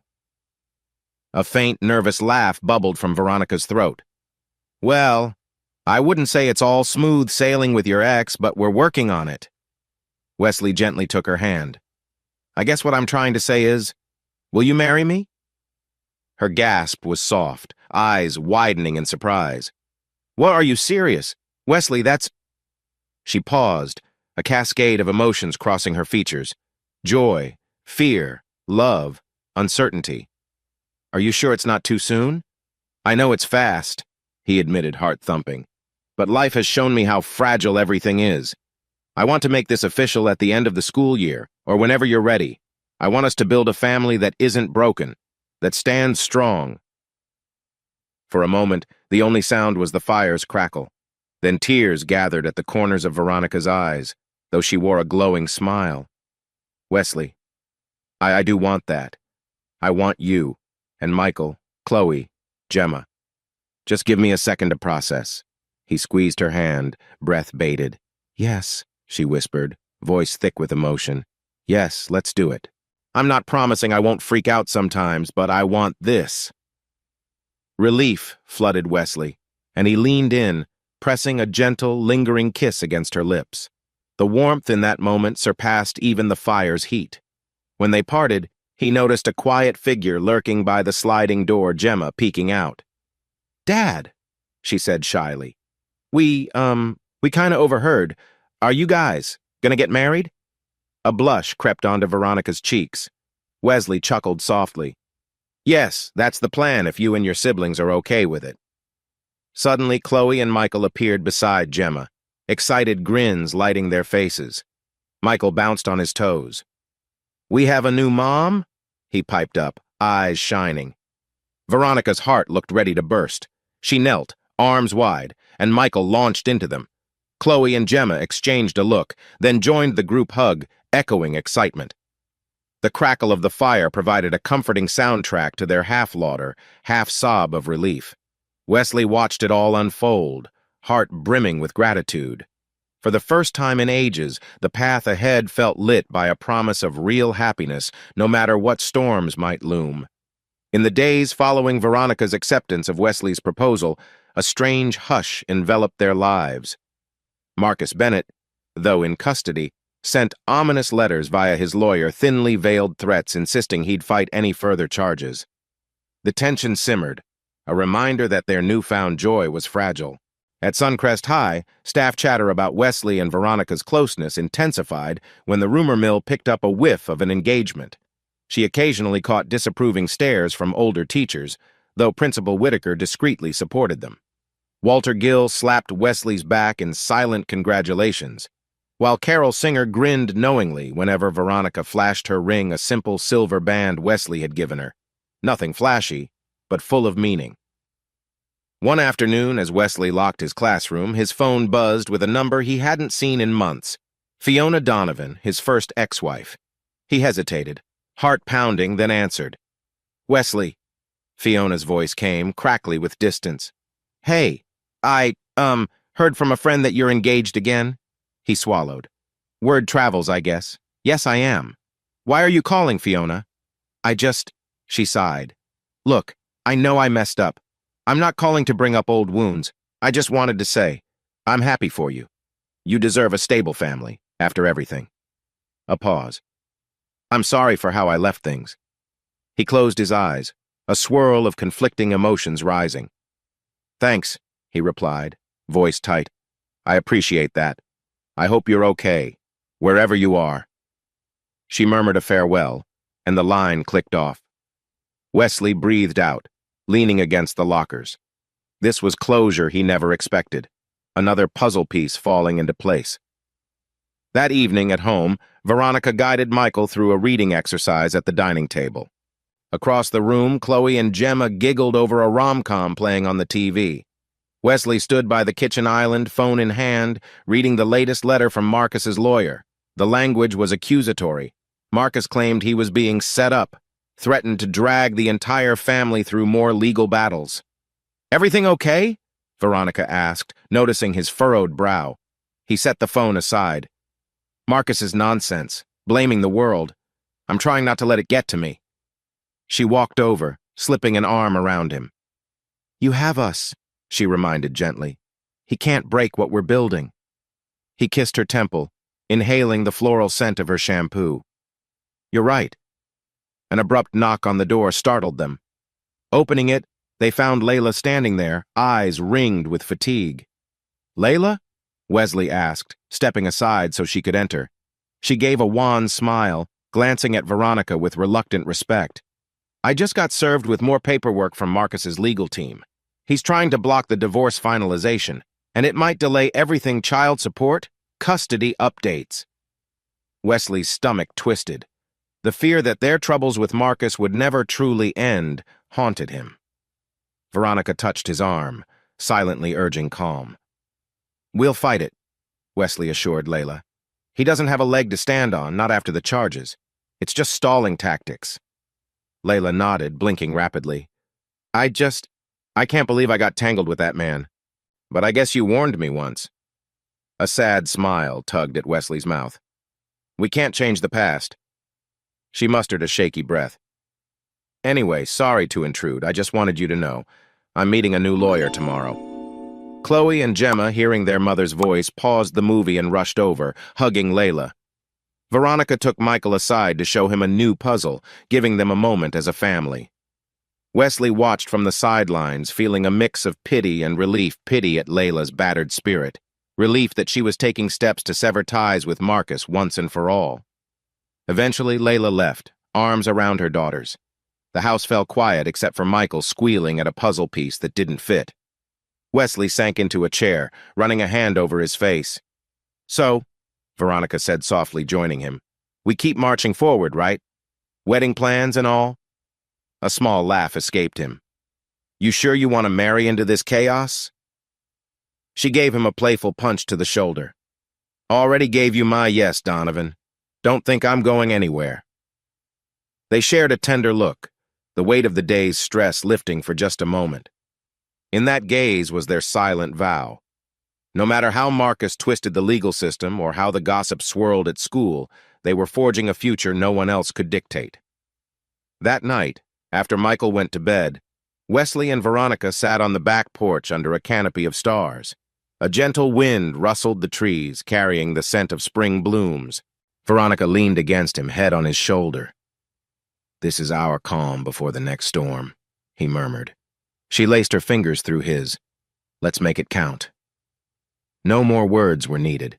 They simply listened to the night, hearts steady in the knowledge that while trouble still brewed, their bond had grown unshakable. Tomorrow they'd face the swirl of rumors, Marcus's threats, Layla's legal woes, but tonight was theirs, a stolen breath of peace. And in that quiet space, they clung to hope for a life that wouldn't break under pressure, a promise to one another, that even if storms reared their heads, they'd stand firm, side by side. Sunlight bathed the front lawn of Suncrest High early on a Saturday morning, the campus transformed into a modest wedding venue. White chairs stretched in neat rows under the gym's awning, and a small arch adorned with wildflowers stood in front of the main doors. Soft, classical music floated from a set of speakers, giving the bustling courtyard a gentle hum of anticipation. Wesley Donovan adjusted his collar, heart thumping so loudly he worried it might drown out the music. In a small side room, he stood with Tristan Ford at his side. Tristan wore a tailored suit, his expression equal parts amusement and protectiveness. "You sure about getting married here?" Tristan teased, smoothing his tie. "Most folks do fancy ballrooms." Wesley cracked a wry smile. "The school's become our second home. Besides, the principal offered the space when she heard we wanted a Lauki ceremony." A knock on the door heralded Walter Gill peering in. "People are gathering. Carol's fussing over the archway to make sure it doesn't topple. You about ready?" Wesley's stomach fluttered. "As I'll ever be," he muttered. Out in the courtyard, guests milled about. Layla Bennett stood off to one side with Chloe and Gemma, who both wore simple lilac dresses acting as bridesmaids. Meanwhile, Michael scurried around, brandishing a small velvet pouch that presumably held the wedding rings. Near the makeshift altar, Veronica Wolf emerged from the entrance hall in a flowing ivory gown. Although it was modest, the dress accentuated her graceful silhouette. Her cheeks glowed with a mix of nerves and delight, and a hush settled over the crowd as she made her way toward Wesley. Principal Whitaker officiated, wearing her usual non-nonsense expression softened by a rare grin. In the front row, Carol Singer dabbed at her eyes, while Walter stood arms crossed, looking genuinely pleased. "Friends and colleagues," Principal Whitaker began, voice resonating through the small sound system, "we're gathered here to celebrate a union that has grown within these very halls." Wesley inhaled, eyes locked on Veronica's. Her gaze reflected all their shared trials, the shadow of Marcus, the tension at school, the blossoming of their love. "I do," Wesley said, voice steady when prompted. "I do," Veronica echoed, her tone shaking slightly with emotion. The crowd erupted in applause. Michael scampered forward with the ring pouch, giggling as Tristan kept him from tripping over the microphone cord. Yet as Principal Whitaker declared them husband and wife, a sudden commotion rippled through the back row. Tristan stiffened, catching sight of a hooded figure lurking behind the gym's side door. The figure snapped a quick photo on a phone and darted away. Tristan bolted, weaving past onlookers. He returned a minute later, shaking his head. "Got away," he muttered to Wesley. "Probably one of Marcus's buddies." An uneasy murmur spread, but the couple pressed on this was their moment, and they wouldn't let fear dampen it. They concluded the ceremony to the tune of clapping and laughter. Layla offered Veronica a tentative hug, whispering something that made the bride smile through tears. "Welcome to the family," Layla murmured. Despite the undercurrent of tension, the newlyweds shared their first dance on the improvised dance floor in the school courtyard. White fairy lights twinkled overhead, and for a few hours, they managed to forget the outside world's threats. As the evening light faded, Wesley squeezed Veronica's hand. They toasted with sparkling cider amid a scattering of well-wishers. Yes, a shadow of danger lingered, but for now, they had found a pocket of joy sealed with a kiss as confetti rained down from the gym rafters. 2 days later, Wesley and Veronica slipped away for a weekend honeymoon at a cozy lakeside resort about 2 hours from town. Surrounded by pine trees and mirror-smooth water, they indulged in a brief respite from reality. The cabin's rustic charm wooden beams, a stone fireplace made them feel like they'd stepped into a timeless bubble of peace. On their second morning, Wesley sat on the deck sipping coffee. Mist hung low on the lake, swirling around a rowboat tied to the dock. Veronica appeared behind him, draping a cardigan over her shoulders. She pressed a soft kiss to his cheek. "Gorgeous, isn't it?" she said, voice hushed. He nodded, slipping an arm around her waist. "I wish we could stay longer." A pang of regret flickered through him. They both knew they could only spare a short getaway Suncrest High needed them back, and there was also the ever-present concern of Marcus's lingering threats. Late that afternoon, as they strolled by the water's edge, Veronica's phone rang. She frowned at the screen. "It's Carol," she said quietly. "Hope nothing's wrong." She answered, stepping aside. Moments later, she rejoined Wesley with worry etched across her features. "Carol's dealing with a meltdown at school. A parent threatened to sue the district over some science lab safety nonsense, and the administration is in an uproar. She's freaking out. Wesley exhaled, gloom tugging at his brief vacation bliss. We could go back early, help smooth it out. Veronica gave him a sorrowful nod. We might have to. Carol's our colleague and friend, and after all the help she's given us, well... They checked out of the resort a day earlier than planned. The drive home felt anticlimactic dark clouds gathered overhead, matching Wesley's mood. Back in the suburban streets near his house, raindrops spattered the windshield. Just as they pulled into the driveway, Wesley's phone buzzed again, Layla this time. He picked up with a grim sense of déjà vu. Marcus's lawyer filed for an appeal, Layla said, voice tight. He's claiming new evidence that might reduce his charges. Can you believe this? He refuses to quit. Wesley closed his eyes, frustration gnawing at him. We'll fight it. We'll talk to Tristan, see if there's a way to counter that. Don't let him scare you.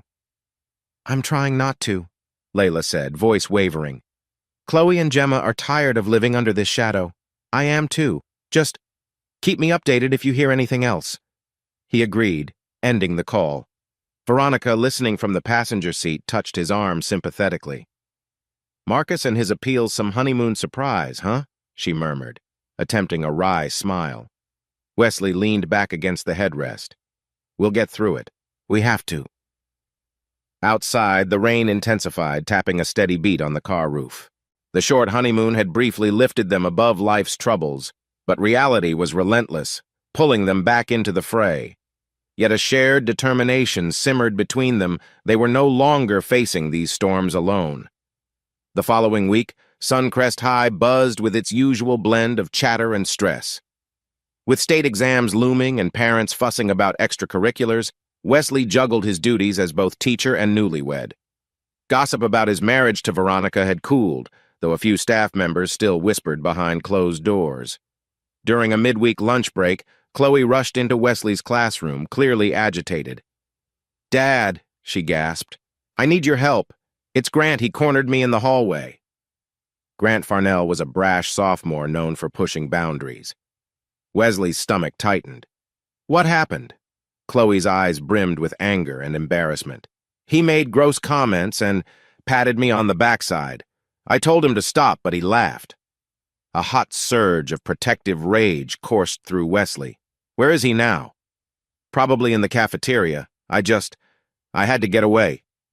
Wesley escorted Chloe to the nearest office, letting her catch her breath while he summoned Tristan, who was visiting the school on an unrelated matter, and a guidance counselor as witnesses. Shortly after, Grant was summoned. He walked in with a cocky swagger, but it faded when he saw Tristan's badge. Wesley confronted him calmly, though his voice trembled with anger. Do you realize sexual harassment is a serious offense, Grant? Wesley asked, arms folded. Grant shrugged. I just tapped her. It was a joke. Not to her, Wesley snapped, tamping down the urge to yell. This school doesn't tolerate that behavior. Tristan stepped in, laying out possible consequences. Fear flickered across Grant's face. After a tense exchange, the boy apologized directly to Chloe, tears of humiliation rising in his eyes. Later, in the staff lounge, Wesley slumped in a chair, exhaustion swirling in his mind. Veronica arrived with a bottle of water, rubbing his shoulder gently. He apologized. So that's something, she noted. But Chloe must feel violated. She does, Wesley said, voice low. I can't stand seeing her hurt. If Marcus wasn't enough stress, now we have this. In a twist of irony, Layla showed up to pick Chloe up. She'd heard about the incident from Gemma. Tension lingered, but her maternal fury matched Wesley's protective anger. I'm pressing the school to keep a record, Layla declared, voice firm. Chloe deserves a safe environment. Veronica, thanks for standing by her. Veronica nodded. She's a good kid. I'm just sorry this happened. Layla's posture softened, a flicker of warmth crossing her face. Well, I appreciate the support. We might not always agree, but protecting our kids is priority. It was a hesitant alliance, Layla and Veronica bridging past resentments to stand up for Chloe. Wesley observed them. heart buoyed by the realization that for all the friction, they were on the same team when it mattered. By day's end, an official complaint was filed against Grant. Principal Whitaker assured them that discipline would be swift. In the hallway, Chloe managed a small smile at Veronica's encouraging nod. Wesley exhaled, guiding Chloe toward the exit. The confrontation with Grant underscored how quickly new problems could arise, but it also highlighted how much stronger they were as a family, even amid complicated relationships. The tension peaked a month later, when Marcus's legal maneuvering granted him a final hearing to challenge certain charges. A crisp morning found Wesley, Veronica, and Layla stepping into the county courthouse. Tristan and his wife, Diana Ford, were already inside. Diana had joined the police force after a transfer. She and Tristan were instrumental in unearthing evidence linking Marcus to further abuse. Sunlight spilled through the high windows, illuminating the polished floors. Wesley gripped Veronica's hand, while Layla pressed her lips tight, eyes brimming with determination. "He can't wriggle out," Diana whispered, indicating a file in her arms. "We found documents proving he pushed Layla down the stairs 2 years ago, still within the statute of limitations." In the courtroom, Marcus appeared in shackles, eyes brimming with anger. He shot Wesley a venomous look, and Layla shuddered visibly. The proceeding began with the judge reviewing the charges of child pornography, abuse, and the new allegations of physical assault. Marcus's lawyer sputtered about lack of direct evidence, but Tristan and Diana calmly presented their thorough investigation. Photos, medical reports, and testimonies from Chloe and Gemma established a clear pattern of violence. Watching from the back row, Veronica's hand stayed entwined with Wesley's. She whispered reassurance, reminding him they'd weathered so much together. Layla testified about the times Marcus threatened her, culminating in that fateful push. "I was in the hospital for 2 days," she recounted, voice trembling. "He claimed I slipped, but I know what happened." Finally, the judge spoke in measured tones, systematically dismissing Marcus's defenses. The tension soared, but after a painstaking half-hour, the verdict was pronounced. Marcus was guilty on multiple counts, facing extended prison time. He erupted in curses, struggling against the bailiff's grip. "You'll regret this," he spat at Wesley and Layla. But his venom lost its sting as the bailiff hauled him away. Layla sank into a chair, tears slipping down her cheeks. Chloe and Gemma, who'd stood with a relative in the hallway, rushed in to hug her. Wesley turned to Veronica, relief washing over him. "It's over," he breathed, hardly believing the words. Tristan clasped Wesley's shoulder. "You stuck it out. He won't bother you again." Outside the courthouse, bright afternoon sunlight felt like a symbol of new beginnings. Layla offered Veronica a tentative smile, then pulled Wesley aside. "Thank you," Layla said, "for helping me find the courage, and for protecting our kids." Wesley nodded, a lump in his throat. "That's what parents do." As they parted ways, Veronica looped her arm through Wesley's. They walked down the steps, surrounded by a swirl of fresh spring air. The storm named Marcus was finally behind them, a battered memory of manipulation and cruelty. Wesley paused at the bottom step, inhaling deeply, the weight of years lifting from his shoulders. Veronica rested her head against him, a quiet affirmation that while life might serve more challenges, they had emerged from this trial stronger, freer, and bound by a love that had stood unbroken against the darkest odds. Sunlight pierced through the curtains of Wesley Donovan's living room, spilling onto the wooden floors where Michael played with a new jigsaw puzzle. Despite the morning bustle teen chatter, kettle whistle, there was a pervasive calm. Veronica Wolfe, now Veronica Donovan after their wedding, emerged from the kitchen with a tray of toast and fruit. "Chloe, Gemma!" she called down the hallway. "Breakfast is ready!" Two voices shouted in unison, "Coming!" A moment later, Chloe and Gemma appeared, both in casual weekend pajamas, hair tousled with pillow creases. They'd stayed the night for what was turning into a frequent, comfortable routine. Layla, who had her own place now, often let the girls spend weekends here. Wesley appeared from the bedroom, tucking in a button-up shirt, eyes landing on Veronica. Despite the house's warm chaos, she wore a private smile that seemed to glow. He reached her side, touching her elbow gently. "You look particularly radiant," he murmured. Her cheeks pinked. She cast a quick glance around to ensure no younger ears were eavesdropping. Then she leaned in. I was waiting for the right moment to tell you, but I can't hold it in anymore. She whispered, I'm pregnant. For a second, the world stilled. Wesley's mind whirled excitement, a spark of fear and overwhelming joy. Really? He breathed, eyes shining. Veronica nodded, tears brightening her smile. Doctor confirmed it yesterday.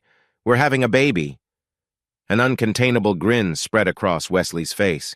He clasped her hand, voice trembling. This is incredible.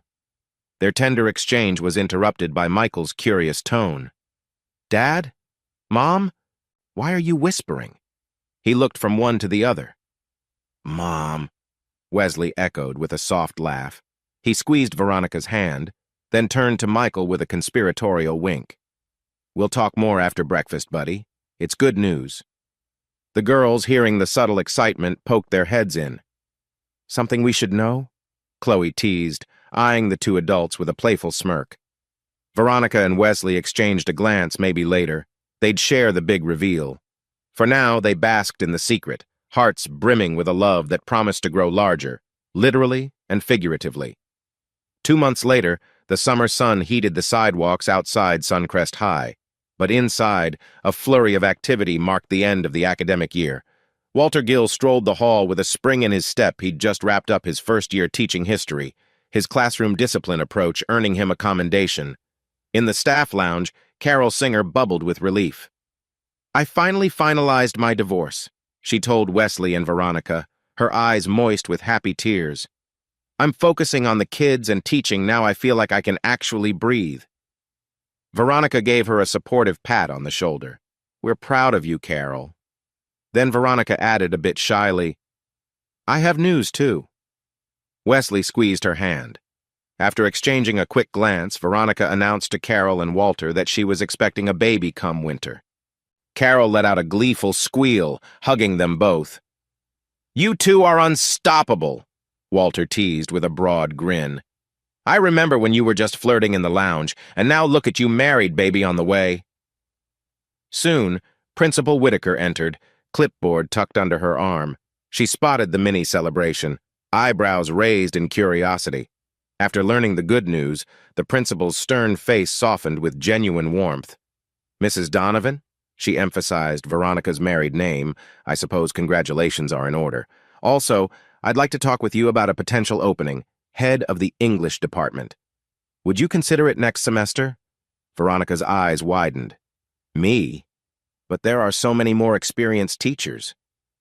You've proven leadership potential, Whitaker said matter-of-factly.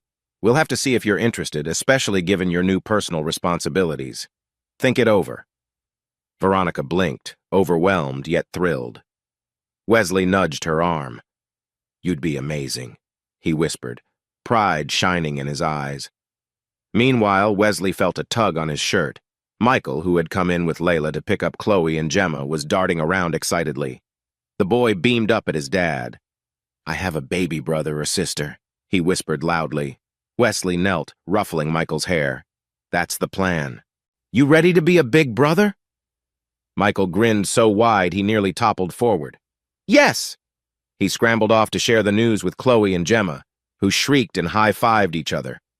Even Layla, standing in the doorway, caught the contagious joy. Congrats, she said softly to Veronica, offering a small, genuine smile. A new addition will make this family even more unique. Veronica smiled back, relieved at Layla's acceptance.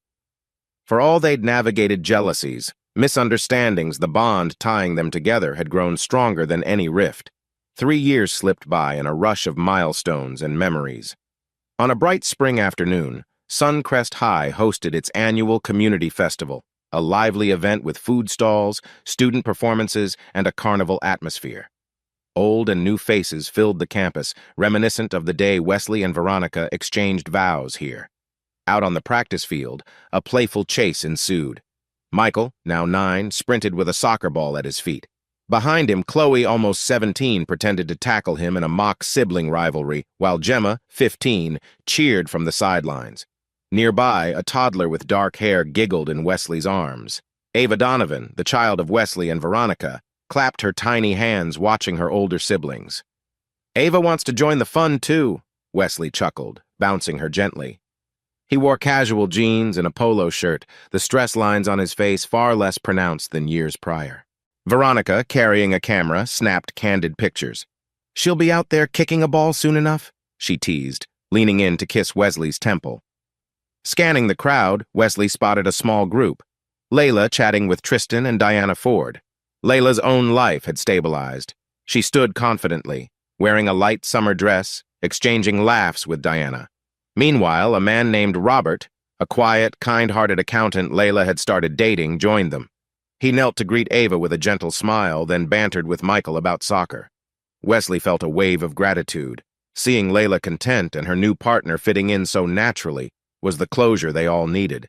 A swirl of laughter erupted from another corner of the field. Fiona Donovan had arrived unexpectedly, carrying a small gift for Michael's upcoming birthday. She waved timidly, a different woman from the one who'd walked out of Wesley's life so abruptly. They spoke briefly, Fiona offering polite congratulations on the family's growth and promising to keep an occasional touch. "I've changed a lot," she told Wesley quietly, her tone humble. "I'm truly happy for you." He nodded, a gracious smile hinting at forgiveness. They parted on amicable terms. Soon, the festival's makeshift stage lit up with music. Carol Singer hopped on to lead a student choir, her new confidence evident in the way she took charge. Walter Gill chatted with proud parents about summer workshops. Even Principal Whitaker appeared, exuding pride at how the school had become a community hub. Veronica captured it all on camera, Chloe and Gemma's teen smiles, Michael's playful grin, Ava's curious stare at the colorful balloons. A kaleidoscope of memories and growth flashed through Wesley's mind, from that stormy night of panic calls to this sunlit day of unbreakable bonds. Late afternoon light washed over the Donovan household's backyard. The swimming pool glimmered in golden hues as Chloe, Gemma, and Michael splashed and played a chaotic water tag game. Little Ava, safely in a shaded kiddie pool, squealed with each gentle wave. The air carried the faint scent of barbecue Walter and Carol had dropped by for a casual cookout, along with Tristan and Diana. Wesley stood on the back porch, leaning against the wooden railing. Veronica sidled up next to him, sipping an iced lemonade.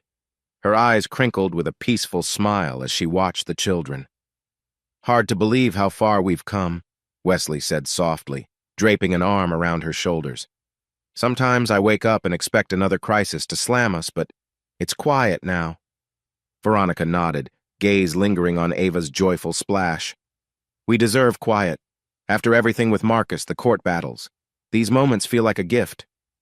They were joined by Layla, who'd come with Robert earlier to drop off the teens. She perched on a lounger, flipping through a magazine but mostly just soaking in the familial scene.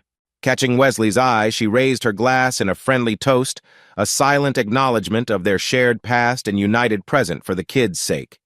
From the grill area, Tristan hollered, "Burgers are up!" prompting a stampede of hungry swimmers. Carol and Walter joked about who'd devour the most burgers, while Diana helped hand out plates. "Dad, come on!" Michael called, dripping water across the porch, grin wide. "We're starving!" Wesley shot him a teasing glare but couldn't help but laugh. "I'm coming, you bunch of sharks." As the evening deepened, the group settled around a large picnic table. Fairy lights strung across the yard flickered on, casting a soft glow over the cheerful faces. Laughter and chatter mingled with the gentle chirping of crickets. Ava toddled between seats, accepting bites of food from everyone, a beloved little queen in her domain. Eventually, the meal wound down, and Tristan, Diana, Carol, and Walter bid their goodbyes. Layla and Robert left too, taking Chloe and Gemma. The house fell quiet, with only Veronica, Wesley, Michael, and a sleepy Ava left. The moon hung high, its reflection dancing on the pool's surface. "Ready to tuck Ava in?" Veronica asked softly, scooping up their drowsy toddler. Michael yawned, running off to brush his teeth. A few minutes later, Wesley and Veronica stepped back onto the porch, alone at last. Warm night air caressed their faces as they stood side by side, gazing at the silent pool. Moonlight traced silver lines across the water. "So," Veronica ventured, leaning her head against Wesley's shoulder, "think we'll manage a family vacation next summer? Maybe a beach trip or even that mountain cabin again?" Wesley let out a contemplative hum.